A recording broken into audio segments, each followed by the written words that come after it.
د پښتنو د خپلواکۍ او د ازادۍ د سرې ډولۍ کور ته د راوړلو ارمانجن انقلابي شاعر اجمل خان خټک د 18 تلین ونمانځل شو چې پکې د پښتني خوري د ستر شخصیاتو ته د عقیدت پرځونې وړاندې کړل شوې. د اجمل خټک ژوند د مسلسل مبارزې نوم دی چې د هغه مینوال یې نوم ډېر په احترام بلکې اجمل بابا اخلي. د سوشل میډیا د لارې د اجمل خټک د مبارزې په ستاینه قامپال سیاسي کارمندان د هغه د ژوند په بېلابېلو اړخونو خپل نظر بیانوي چې د عوامي نشتلګون صوبایي صدر ایمل ولي خان ورته د هغه په وینا اجمل بابا ته د خټک صاحب شعر ډالۍ کړي. ایمل ولي خان په ټویټر وایي دا خوږې ترخې به یو بل سره وایو خو کاروان به د منزل په لورې بیایو.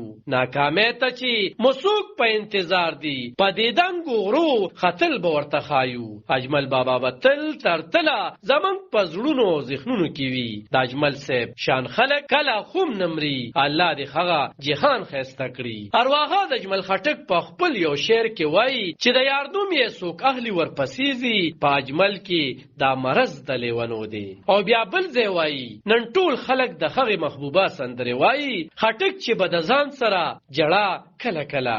یو بل قامپال سیاست مدار او د بشري حقونو فعال پرسیاب خټک په خپل ټویټر پاڼه اجمل خټک ته د پزواک دا شعر د پرځونې په توګه لیکلی. بیګاره ته اجمل خټک په خوب کې وی پزواکا رندانو ترنګین غونته عذاب لري کنه. د افغانستان ستر ډیپلوماټ شاعر او ادیب ارواښه د عبدالرحمن پزواک د خپل یو غزل په یو شعر کې د اجمل خټک یو مصرع تضمین کړی و. د اجمل خټک عملی سیاسي جون او مبارزه د قامپال ګوند نېشنل عوامي پارټۍ نه شروع شوې وه خو هغه د دې نه وړاندې د باچاهان د خدایي خدمتګارۍ د تګلارې ملاتړو. د اجمل خټک او ولی خان سیاسي ملګرتیا خو مثالي بلل کیږي او دواړو یو ځای جیلونه او د غدارۍ مقدمې تیرې کړې دي. یو وتلی خبریال فاروق پراخ د اجمل خټک په اړه لیکلي چې هغه په کال 1926 کې د پاکستان د پښتونخوا د نوخار ضلعې پاکوړي کلي کې سترګې غړولې وې او د فروری په 9 نیټه 2010 کې وفات شو. 10 جمعات یې لا پاس کړی نه و چې سکول کې استاد شو خو د خپل قومي فکر او روښان خیالۍ لامل د وخت د زوروري او مقتدر طبقې د سترګو ازغې وو. ځکه نو اخر یې د استادۍ د ملازمت څخه ګواښه کړو.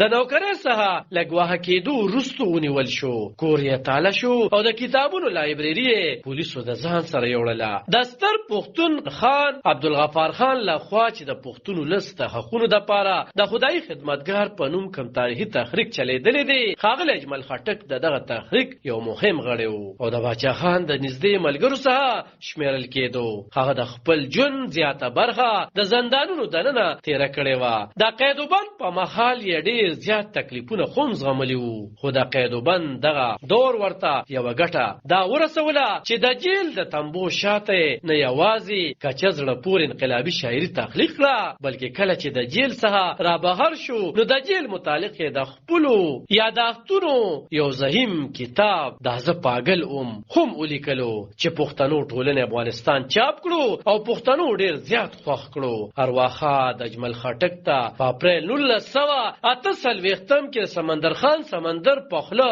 پېښور ریډیو کې د مسوده نګار په توګه د کار کولو بلنه ورکړې شوه او بیا هغه تر ډېرې مودې ریډیو سره کار کړی و. ریډیو پاکستان د پاره اجمل صاحب آتش ډرامې او پیچرې لیکلي دي چې وخت په وخت نشر شوي دي.